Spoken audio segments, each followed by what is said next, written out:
Hello everyone. Gihimo ni namo nga video to help educate people on the importance of protecting one's income, saving and investing, and to help people achieve their dreams and have financial freedom. Ang ngalan sa company nga among gi-represent is AXA. Nagsugod si AXA in France back in 1817 and karon ga-operate na siya worldwide for almost 200 years na. French name pa iyang gamit before.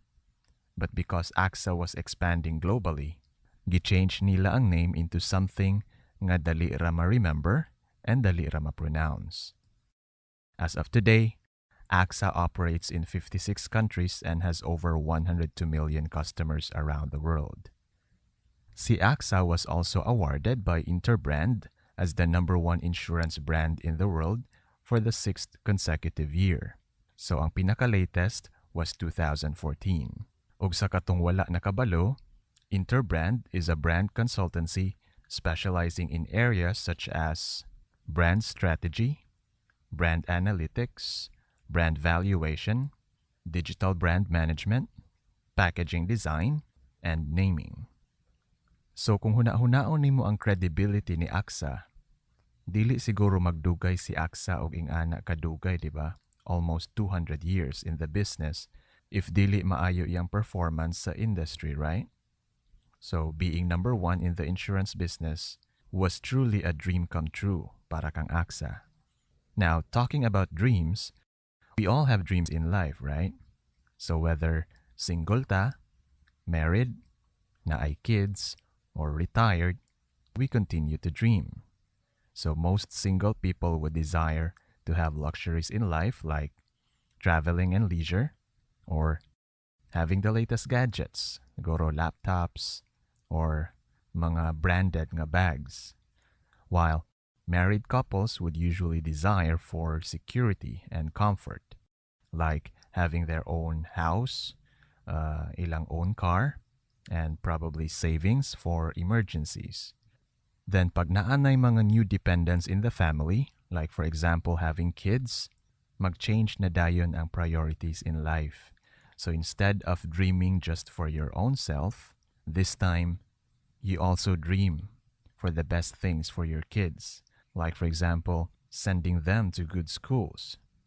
And when the kids are all grown up and parents are about to retire, usually they desire to have a comfortable life, doing those things nga dili nila mabuhat before when they were still working. So karon nga naa na sila'y time, gusto nila mabuhat to nga mga butang. Usually, mao daw na ang dreams sa mga retired. Now if I may ask, asa na mo nga stage right now? And what are your dreams for yourself or for your family? Also, I'd like to ask you, when was the last time your dreams came true?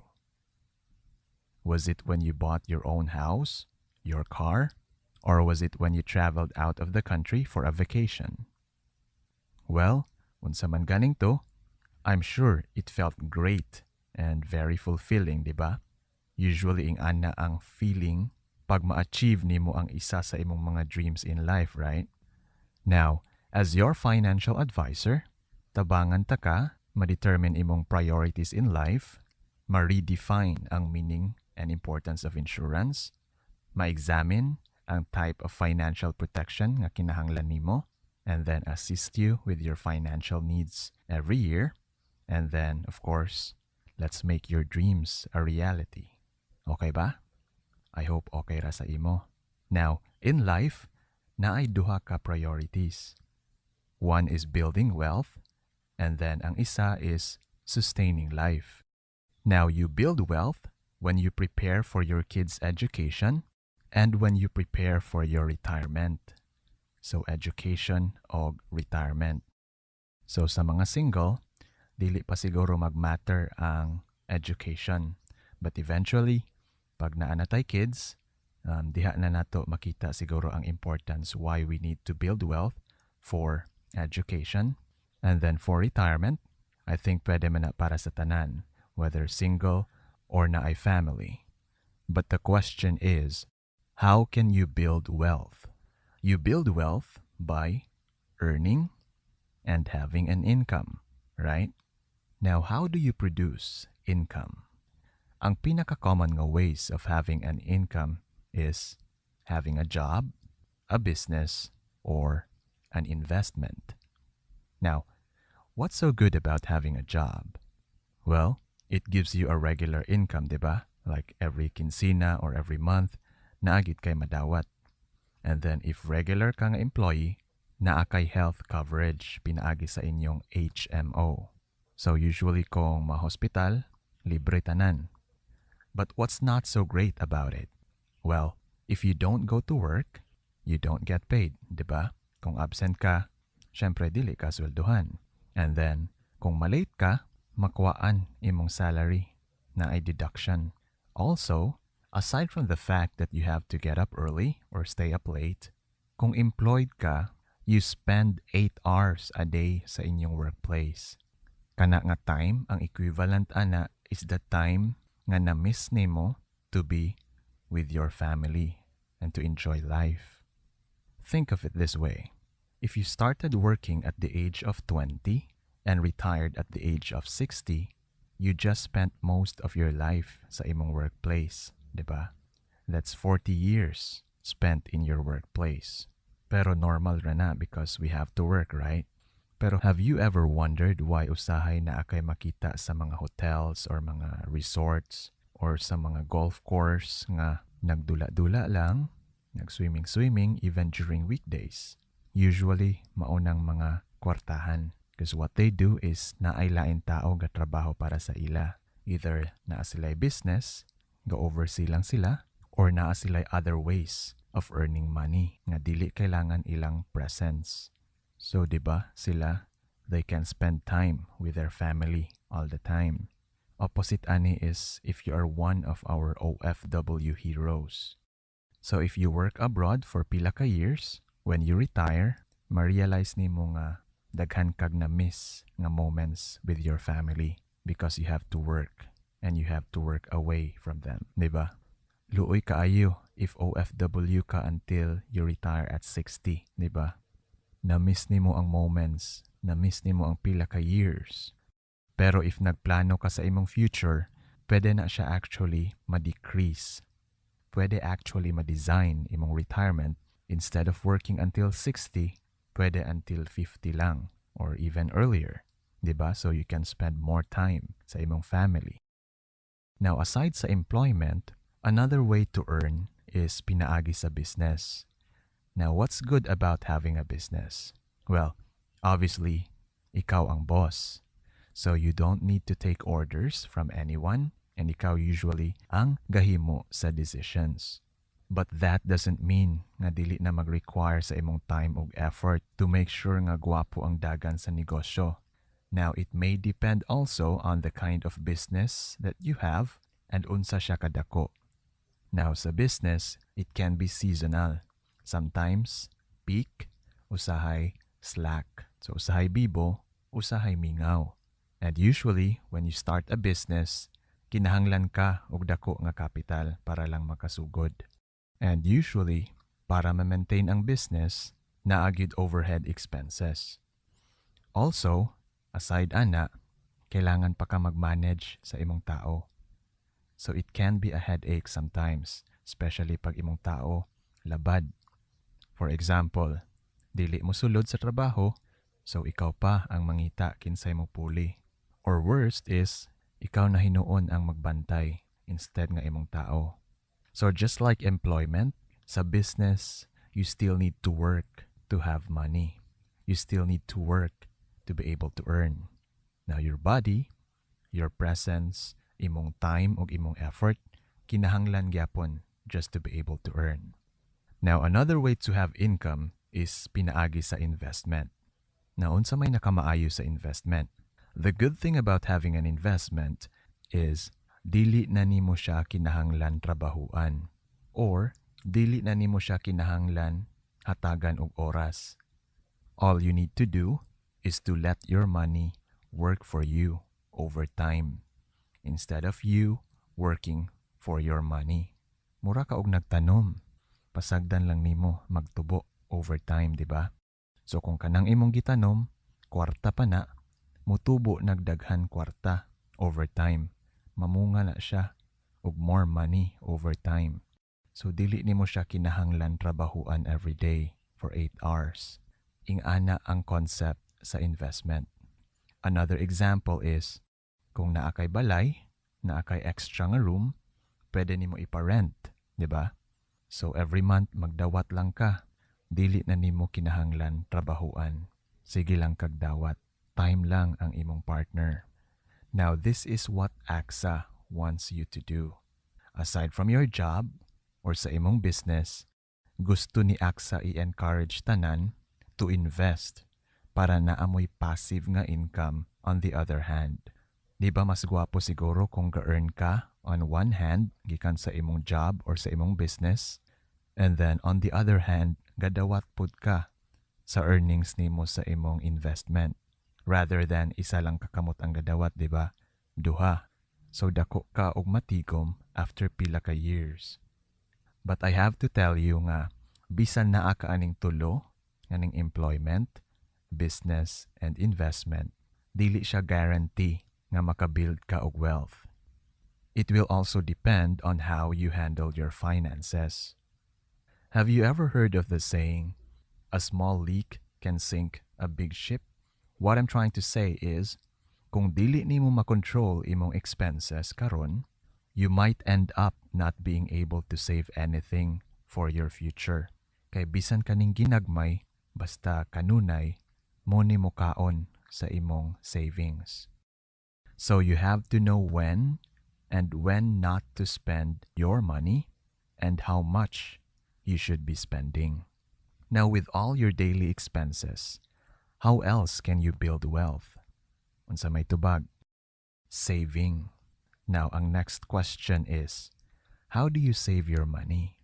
Most of us daw, ing-ani atong gabuhaton. Gikan sa atong earnings, we deduct our expenses. Kung pila man ganing nabilin, that becomes our savings. Usahay pagyud, sa kadaghan sa expenses ug sa kadaghan sa bayronon, wala na'y mabilin para sa savings, di ba? Lisod kaayo. Igo ra gyud sa expenses and igo ra gyud para mo abot sa next sweldo. Usahay kulang pagani, di ba? Now, financial experts say that the best way to save is ing-ani daw dapat. Gikan sa imong earnings, mag-set aside na kadaan og small portion for your savings. Then unsa man gani ang nabilin would be spent for your expenses. Now we all know that our expenses will hinder us from saving some of our money, right? Pero kung huna-hunaon ninyo, expenses will always be there. 5 years ago, naa naman na imong expenses. Today, naalang gyapon.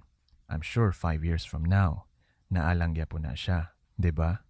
So if only nag-start ka og save 5 years ago, dako na unta kag na save karon, 'di ba? Mao gyapon na akong na-realize. Before, I kept telling myself, unya na ko mag-save kay daghan pa kay kog bayronon, daghan pa kog kinahanglan paliton. After 5 years, mao ra man gyapon, daghan man gyapon expenses, daghan gyapon bayronon. So may pa day naghinay-hinay na lang kog save ginagmay, di ba? Naapaunta ko'y natigom karon. So if I don't start today, I'm sure 5 years from now, wala gyapon ko'y matigom. So it's better to start bisan ginagmay basta pirmi. Over time, dako ra gyapon na siya pag ma-accumulate na. And if you noticed, kung gakadako inyong income, gakadako pod inyong expenses. Kung naa kay salary increase, pati pod imong mga expenses gaka-promote, di ba?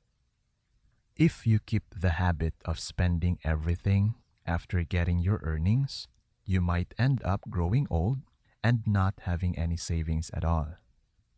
Now, another question. Asa man nimo dapat i-save imong money? Now, if you put your money in the bank, ang interest ana for a regular savings account is only 0.25 to 0.75. Now, kung time deposit siya, ang interest rate is only 2 to 4%. Now, kung sa co-op nimo ibutang imong kwarta, ang interest is only 3 to 4%. And if you save your money at home, wala gyud tubo imong kwarta.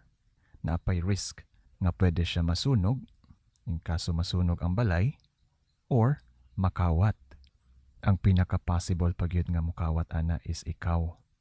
Nga naman, kung naay mga sales sa mall, or naay mga buy one take one, or all you can eat, usahay, kuhaan sa nato atong savings, di ba? Okay raman na siya, basta dili kanunay. Now, saving is not the only thing na kinahanglan nimo buhaton to be able to accumulate wealth. You have to know how to grow your savings wisely. If you ask me ngano, ang tubag ana is tungod sa inflation. Inflation runs from 3 to 5% every year. So magdula ra na siya diya sa kakanaog 3 to 5%. Unsa iyang ginabuhat? It weakens the buying power or ang buying capacity sa imong kwarta. Kana imong 500 pesos karon will still be 500 pesos a few years gikan karon.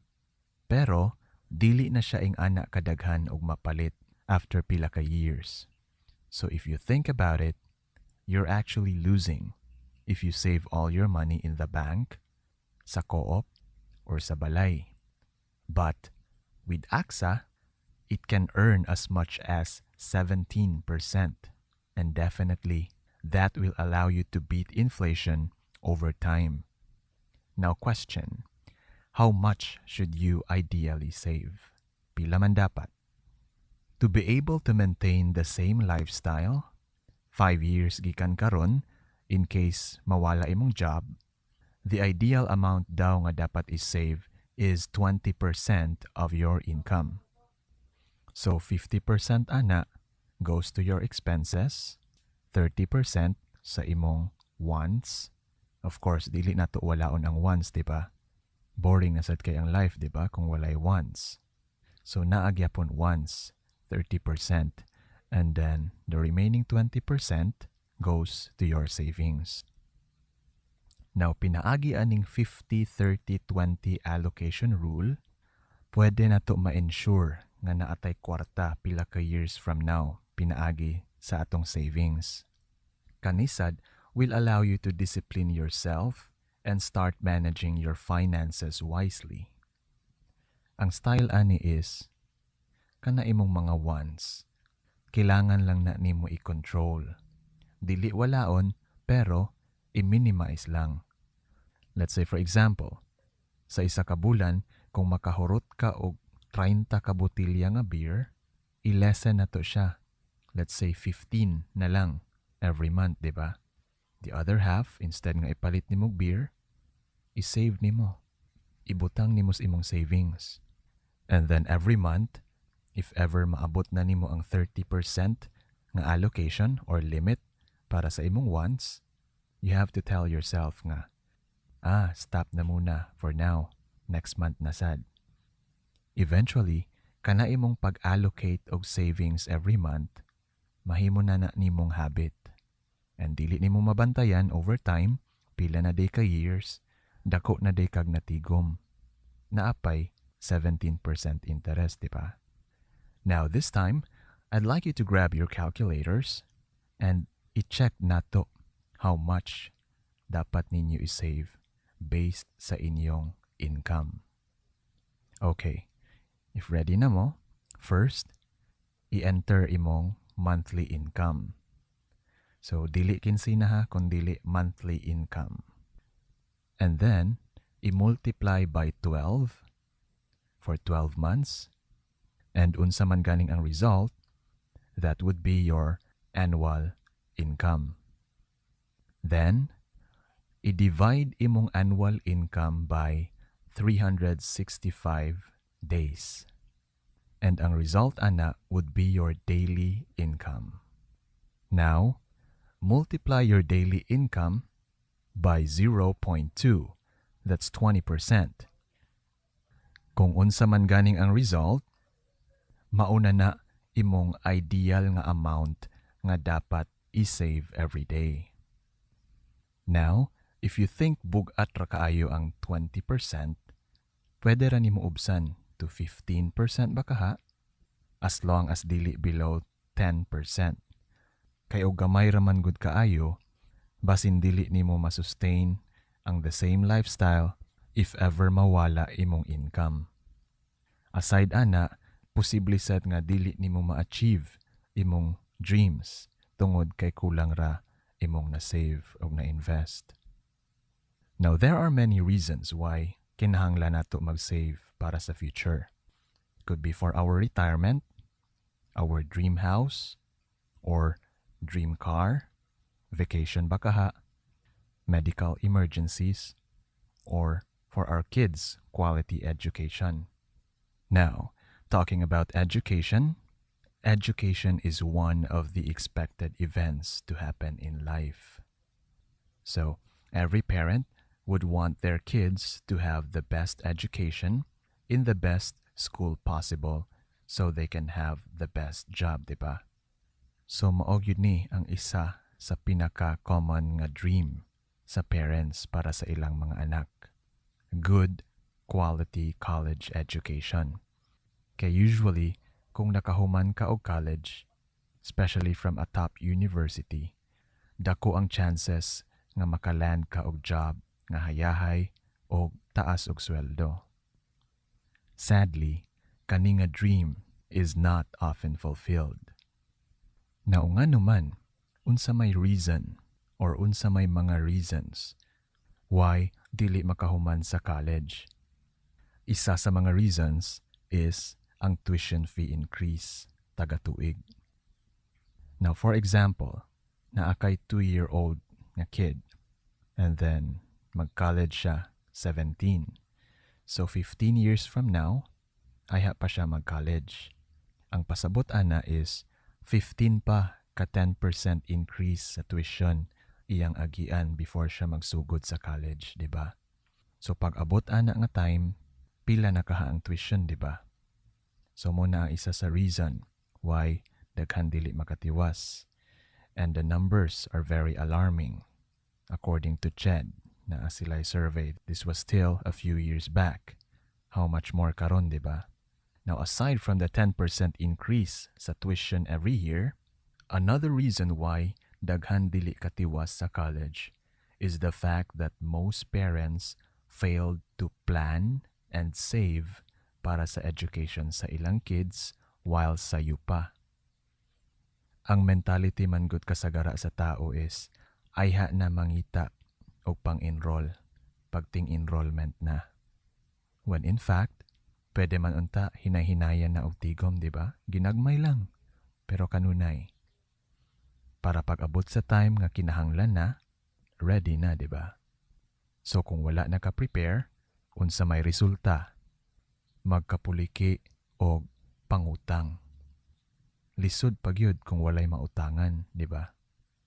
Now kung nakay anak, gusto ba nimo nga dili niya ma-achieve iyang dream? Wala man siguro'y parent nga gusto ing ana, di ba? Gusto man ginato ang future sa atong anak hayahay o malipayon. Ask yourself this.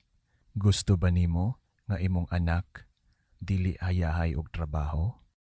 Dili taas og sweldo? Maglisod sa kinabuhi? I'm sure dili, di ba? Walay parent nga gusto ing ana para sa ilang mga anak. And worst pagyud is, gusto ba nimo nga imong kids makakommit og easy money crimes tungod lang kay dili sila kakuha og hayahay nga trabaho due to lack of education? Dili man siguro, di ba?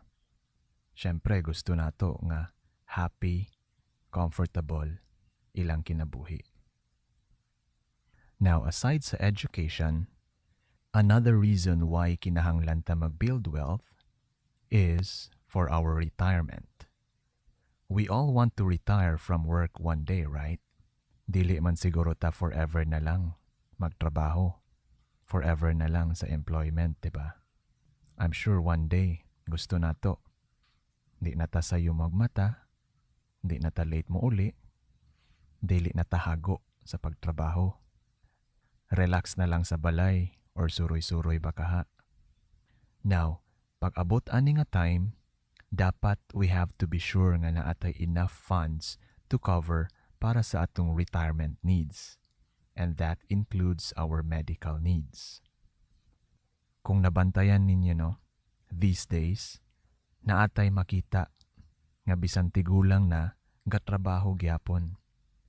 When dapat unta, nag-retire na and nagpahulay na, di ba? Nag-enjoy na lang, nag-relax. Now, the reason behind this is the fact that they failed to save for their retirement while nagtrabaho pa sila, while bata pa sila, o while healthy pa sila. Wala nila nahuna-hunaan ilang retirement. Basin ang ilang nahuna-hunaan ato nga time, puro pa lingaw-lingaw or puro pa iPad. Kung magsaligpog ka sa pension, pila ka years from now pa man ka mo retire, di ba? Kanang pension nimo, gamay ra kaayo mapalit ana. Again, tungod sa inflation. Consistent ang inflation, pero ang pension, dili consistent ang pag-increase. Dili permanente. So by the time mo retire ka, kulang ra kaayo na imong madawat. Also, another common thing sa mga Pinoy is, pag-retire nato, magdependa sa atong mga kids. They become our retirement plan. Now, if ingana imong plano sa imong retirement, that would also mean that you are hindering your kids from achieving their own dreams and ang dreams pod sa ilang family. Somehow, you become a burden sa ilang dreams o sa ilang life. Siyempre, dili manggikaingnan ana sa imong anak. Pero, if una-hunaon nimo, ingana gyud ang reality, di ba? Now, ask yourself this. Do you still want to see yourself working at the age of 60? Or gusto ka mo retire at the age of 50? And ma-enjoy tong mga butang nga dili nimo mabuhat sa una kay wala kay time. Karon nga naa na kay time, problema is wala kay kwarta. So dili gyapon nimo mabuhat, di ba? You can actually design your retirement karon and then choose kung kanus ka mo retire. So instead of 60, pwede ka mo retire at 50. Preparing for your retirement will help you cover your medical needs and at the same time, ma-enjoy tong mga butang nga you've always wanted to do. Karon nga naa na kay time ug naa na kay kwarta.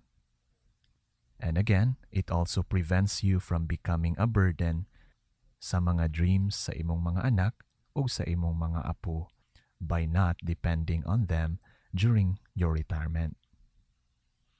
Now, aside from building wealth for the expected events of life, which is education and retirement, the other priority is to sustain life.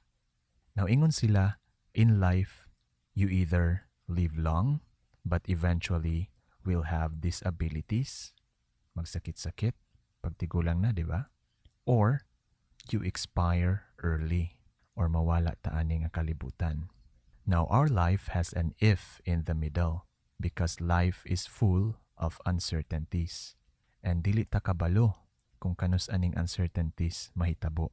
Now, regardless of what will happen, it is certain that we need to have enough savings to sustain us through old age, pay for rising medical expenses, and replace income for our family in case mawala ta.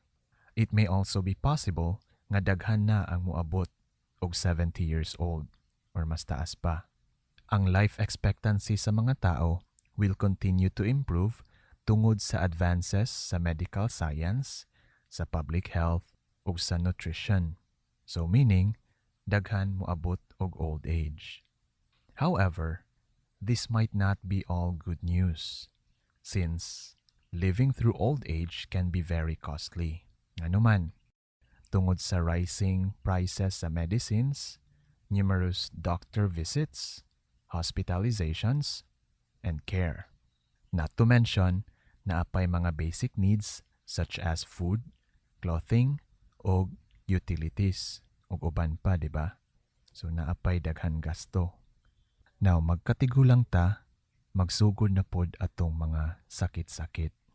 And with the kind of lifestyle we have today, the food we eat, o ang environment nato, we are prone to getting sick. And again, this could be very costly. Mahilig ra ba kaayo ta mo kaon og pork, di ba? Or food nga naay cholesterol. So we could end up having heart problems pag matigulang na ta. Now, aside ana, kasagara mga pagkaon sa groceries or even sa food chains these days, ga-contain og preservatives. Now, unsa may resulta ani, pwede ta magka-cancer. Now, if you noticed, ang cancer sa una para lang sa mga tigulang. But these days, even those in their 20s or 30s, gakasakit na og cancer. Imos ang environment can also cause you illnesses. One example ani is kanang secondhand smoke, which can possibly lead you to have lung cancer. Look at Senator Miriam Santiago. Dili siya ga-smoke, diba? But she has lung cancer. Now, if you value health the same way as wealth, dapat you should invest in it. Kana tanan imong wealth, imong dreams, could all go away if you are suddenly diagnosed with a critical illness. Kanang medical expenses can actually eat up everything that you have built all your life. Tinuod kaayo na. So it's better to be prepared para kana nga mga expenses will be covered. Now, tinuod kaayo ni, na-experience gid ni nako firsthand. When I was 12, maayo pa kaayo among kinabuhi, hayahay kaayo. Naay business akong amahan. Okay kaayo among kinabuhi. Then one day, na-diagnose akong inahan og cancer. I was still 12 years old that time. So katong natigom sa akong amahan for pila ka years, mga 15 years or more, in just a matter of 6 months or less than a year, nahurot tanan. Nganuman, ing ana kamahal kung ma-diagnose ka og critical illness. So if only na ay insurance akong inahan, dili unta mahilabtan ang savings sa akong amahan, dili unta mawala, dili unta mahurot tanan iyang gihaguan for pila ka years. Pero tungod kay wala, gikaon sa medical expenses iyang natigom. Now, another reason why we need to save is for us to be able to protect our income. As we all know, life is uncertain. Dili ta kabalo kung kanus ata mawala from our family. Now, if ever mahitabo ni, especially sa mga breadwinner, will there be enough savings to provide para sa ila? Asa man sila mangita og budget para sa ilang needs? This is the reason why we all need to protect our income, and that means income is replaced if the breadwinner is taken away. You don't have to leave everything to chance when you can secure the future of your family karon. So tinuod kaayo ni, na ato'y client among kauban nga seaman. So, wapo kaayog balay, duha ka buok sakyanan, ang mga anak gaskwela sa top universities. One day, na-stroke ang amahan. So unsay nahitabo, gipauli, wala na nakasakay og balik. Unsa may resulta, the moment nag-stop ang income sa amahan, wala na napadayon ang lifestyle sa pamilya. So ang balay, nabaligya, nagpuyo na lang sila sa apartment, ang mga sakyanan, nabaligya, nag-commute na lang, ang mga anak, balhin og eskwelahan nga mas barato. Nganuman, para makasurvive sila as a family. Aside sa ilang daily expenses, naa na may medical expenses, amahan. So worst, no? What if ang balay dili pa fully paid, 'di ba? Sayang lang iyang gihaguan, let's say, nabayran na niya ang first 10 years, 'di ba? Wa gyapon na iya tungod kay wa niya gi-protect iyang income.